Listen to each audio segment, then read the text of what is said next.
Okay, this may not be something that you want to hear, but if you're an entrepreneur, it's absolutely what you need to hear. And that's that working more does not mean that you're deserving of more. No one's gonna just hand you success simply because you've worked for it, because you think you've earned it.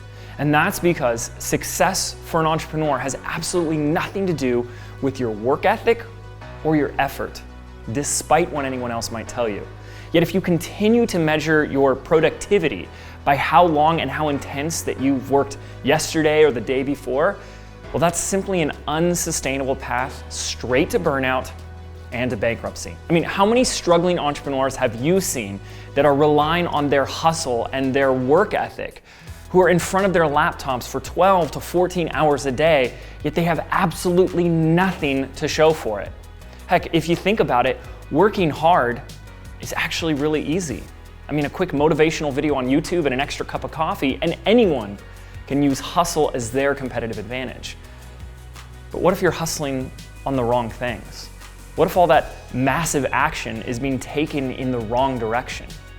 You see, most entrepreneurs struggle not because they aren't willing to work harder and work longer, but because they aren't willing to get to work on the hard things. You know, those things that put everything on the line for you, where you risk criticism, failure, and rejection. Those moments where you'll most likely get a big fat no.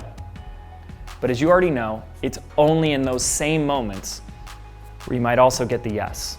You see, all successful entrepreneurs know the truth, that their accomplishments and success didn't come from working longer and harder or more intense than everyone else, but from how often they were willing to step out of their comfort zones and do the things necessary to get the results in their business.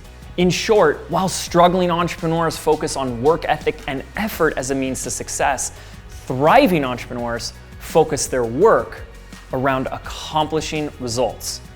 And when they do that, work or effort becomes completely irrelevant. Here, look at it like this. Let's say you needed a piece of wood cut in half, okay? Would it really matter how long it took someone else to cut that piece of wood for you? Would you value that cut more if they spent 30 minutes hacking away at it with a handsaw? No, of course not. Right? You just use an electric saw. But how often are we approaching our business that exact same way? As if doing it the hard way, the long way, will somehow prove something to someone else. I don't need to tell you that you don't need to prove anything to anyone in order to build the business of your dreams. So you have a choice. You can continue to work hard on all the little things and see very little growth, if any, and expect that one day something is just going to magically change, or you can change now.